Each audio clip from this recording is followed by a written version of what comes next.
Hey guys, welcome back. Today we have a piece of tech history here, and this is a 35mm film camera. This is a Graflex Graphic 35, and it is a traditional, I'll call it black and white film camera. Now you can't shoot color in this, but when this was made, I don't think color film was very much of a thing. Back in the early 50s, I would say this camera came out.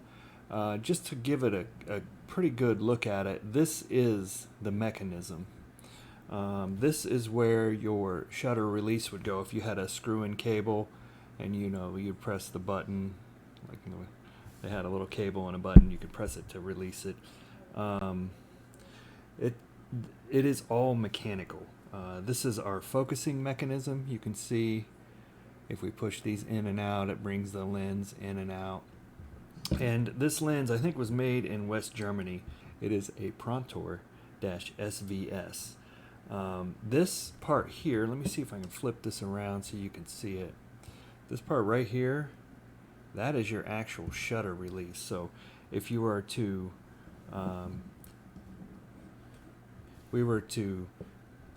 charge, I'll call it charge the shutter, we move that over, and then we hit this little lever, and it takes a picture. It lifts the shutter up. Now you can spin the front here. Let's look at it this way. Just select your shutter speed.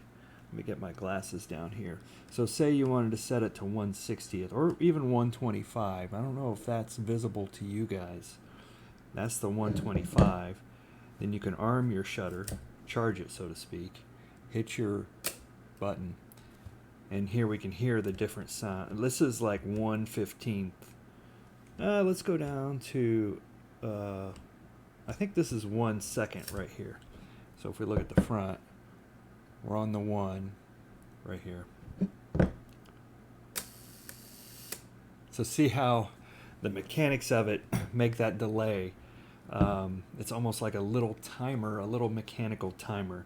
You want to see that again?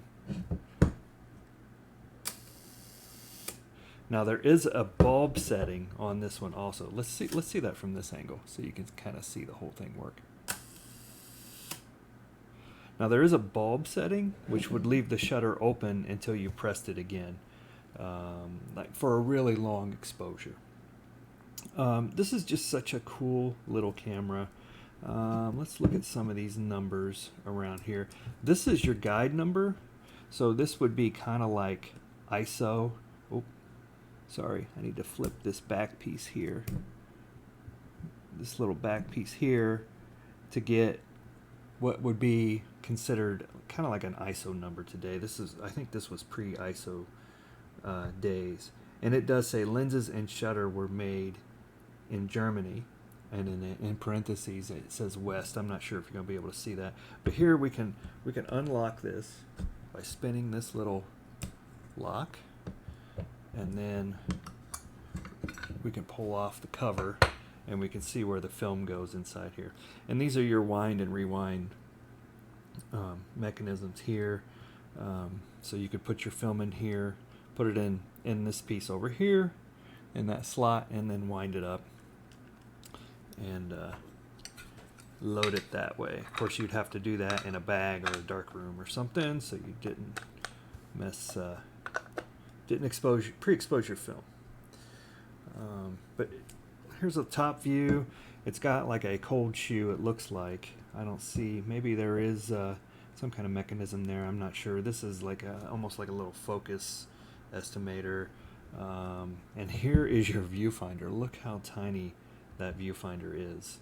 And all it does is run straight through. It doesn't, it's not like an SLR where you can look through and see out the lens. But this is just a cool little piece of history.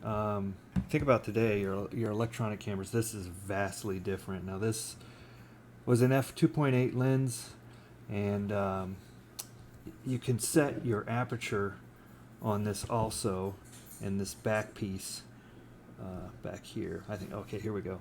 So we move this little lever here, and that closes down and opens up your aperture. So the widest it can be is 2.8 all the way up to f22. And again, this is the focus, so you can see how that works. Pretty cool. And still not let light in move like that. Anyway guys, the Graflex Graphic 35. Let me know if you have anything like this, or you have anything to say about this camera. I'm going to do a couple of film cameras in the tech history portion, and then we're going to move on to some other things. But anyway guys, like, subscribe, share, all that good stuff, and we will see you next time.